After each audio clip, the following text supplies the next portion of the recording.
amigos, bienvenidos a Protocolo Ciencia. Les saluda con mucho gusto Yadira Castellán Rodríguez y les invito a que se queden con nosotros porque tendremos un programa muy interesante. Hablaremos de un tema que atañe a la sociedad en general, las bacterias en los alimentos. Y para ello tenemos a los expertos que nos explicarán más a fondo acerca de esta problemática. En primera instancia saludo a Javier Castro Rosas, investigador del área académica de Química en Alimentos, especialista en microbiología de los alimentos de la Universidad Autónoma del Estado de Hidalgo. También nos acompaña Juan Vicente Gómez Gómez, investigador del Instituto de Ciencias de la Salud. Y para comenzar, sin duda alguna, las bacterias están inmersas en nuestro alrededor, en lo que tocamos y sobre todo en lo que comemos. Por ello, para abrir el tema, quiero preguntarle, ¿qué son las bacterias? Bueno, son microorganismos que pertenecen al grupo se llaman células procariontes. Y bueno, pues de estas hay una cantidad enorme que habita normalmente el tubo digestivo del hombre. Sin embargo, han sido consideradas como patógenas, Salmonella, Shigella y las variantes de Escherichia coli. De estas tenemos la enteropatógena, la enteroinvasiva, la enteromorrágica y la nefropatógena. Entonces, bueno, el hecho de que las manos, al no lavarse, después de defecar, puedan estar contaminadas con bacterias, pueden ser el motivo más importante para poder contaminar nuestros alimentos al momento de estarlos ingiriendo. Y las otras son básicamente las bacterias que por acción del viento, por acción de la contaminación del agua, llegan a nuestros alimentos y también pueden contaminarlo, ¿no? Hay otra bacteria que no es precisamente propia de nuestro medio, sino es importada como producto de una pandemia, que es el Vibrio cholerae, que es una bacteria que origina diarrea en forma importante, hasta de 40 veces en un día, con una pérdida de líquido de 1 litro por cada evacuación. Esto puede llevar al paciente a un estado de choque hipovolémico que lo mata. Las pérdidas de vida por concepto de infecciones por Vibrio cholerae están en los polos de la vida, los niños y los ancianos.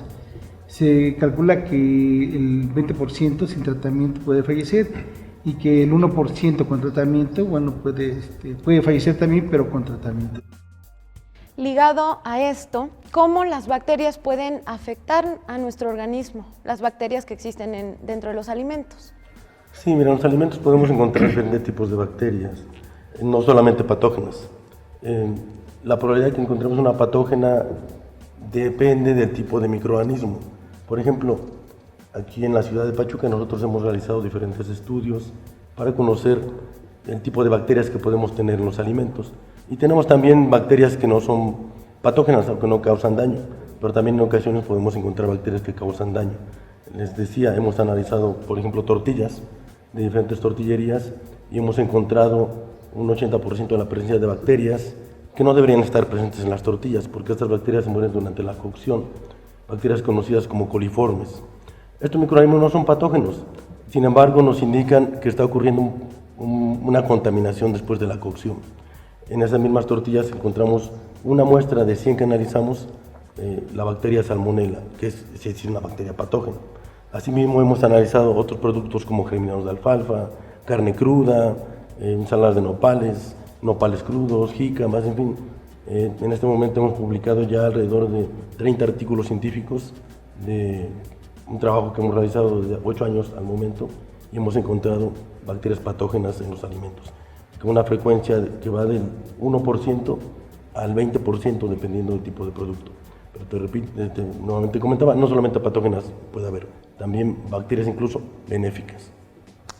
Y bueno, ya saben, pongan ustedes mucha atención, pero antes vamos a una pausa y regresamos con más de Protocolo Ciencia.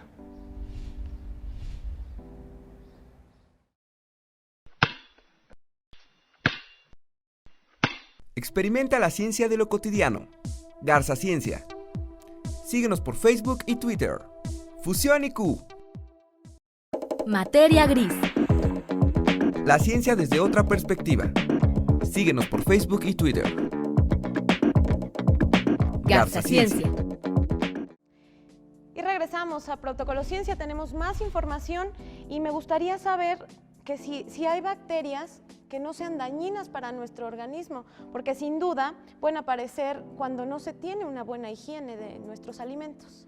Sí, podríamos decir que tenemos bacterias que no tienen ninguna aplicación para el ser humano en los alimentos, pero hay otro tipo de bacterias que también pueden estar en los alimentos conocidas como bacterias indicadoras.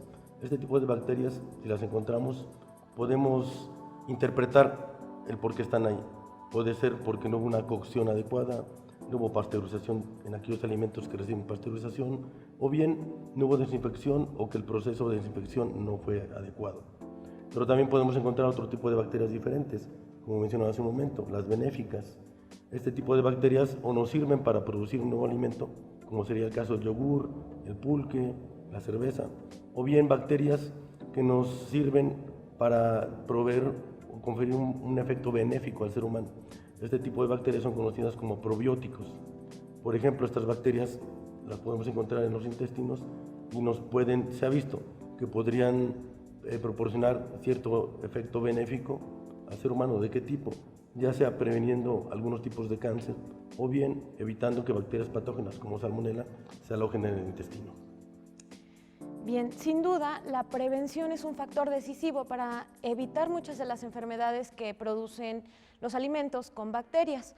¿Cuál considera usted que es la importancia de esta cultura de prevención y sobre todo si en nuestro estado existe? La medida más importante que se tiene para la prevención de enfermedades llamadas entéricas, que pueden estar ocasionadas por bacterias, virus, por protozoarios, es el lavado de manos. Y bueno, pues es una medida que se ha implementado en forma indirecta ante la aparición del virus de la influenza, la petición de lavarse las manos, y esto ha ido en beneficio también de la disminución de los problemas entéricos. Esta simple medida es una de las más importantes que se tiene para la prevención. Sin embargo, el cuidado en la preparación de alimentos, que sean cuidados también en cuanto a que no se contaminen, la adecuada cocción de cierto tipo de alimentos, y esto, bueno, pues viene a favorecerlo. El sector salud ha implementado un programa que se llama Educación para la Salud y que implementa precisamente pláticas dirigidas a la prevención de enfermedades de este tipo, y casi siempre son las mismas, ¿no? El cuidado de los alimentos, la adecuada cocción de ellos y principalmente el lavado de manos.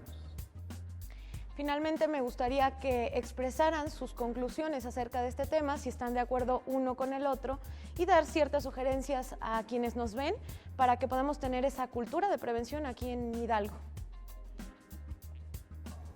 Bueno, la prevención básicamente, como ustedes pueden escuchar, es no nada más relacionado con los problemas entéricos o los que afectan al tubo digestivo, sino que también van dirigidos a la prevención de las enfermedades respiratorias cuando en su caso, por la época del año, se convierten en enfermedades endémicas, propias de la estación o las que se han ido adicionando.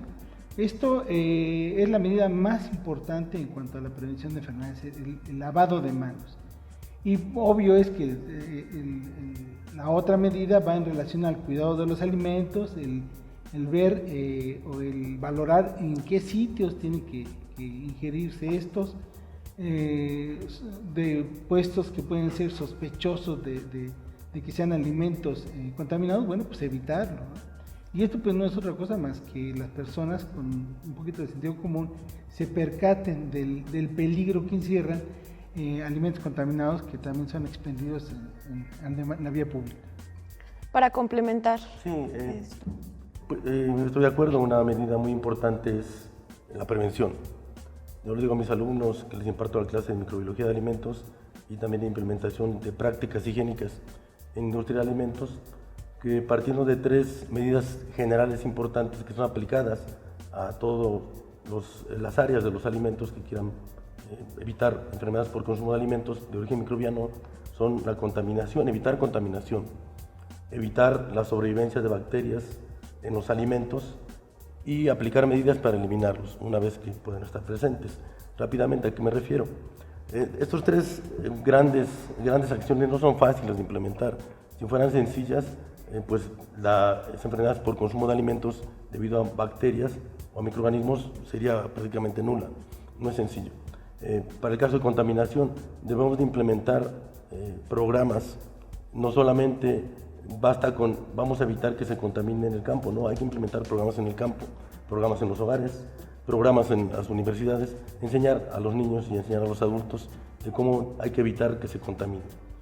También cómo se debe almacenar de forma adecuada un producto para evitar desarrollo, o cómo podemos evitar el desarrollo de los microorganismos. Hay diferentes formas de cómo podemos hacerlo, no son tan complicadas. A nivel industrial puede ser un poco complicado, pero a nivel de los hogares no es tan difícil. Y eliminarlos, es decir, cómo podemos aplicar tratamientos o qué tipo de tratamientos para que no estén presentes. Como puede ser la desinfección, pero una adecuada desinfección. No basta con agregar hipoclorito, que es el cloro, o bien los desinfectantes comerciales a 1 litro de agua, como lo dice en el instructivo, sino hay que hacer cosas más para asegurarnos que eso tenga efecto. Desde hace tiempo nosotros estamos en el área pensando implementar programas conjuntamente con, en este caso, la televisión, programas educativos dirigidos específicamente para amas de casa, o para niños, para escuelas, en donde a detalle se les explique cosas como, por ejemplo, cómo limpiar un refrigerador, cómo llevar a cabo la limpieza adecuada de los utensilios, cómo desinfectar adecuadamente en diferentes pasos. No es tan sencillo, pero hay que empezar a implementar todo esto en los hogares y las empresas. Y bien, así llegamos al final de esta emisión. Agradecemos a los expertos en materia y a ustedes por vernos aquí en Protocolo Ciencia y nos vemos la próxima emisión. Se despide de ustedes, Yadira Castellán.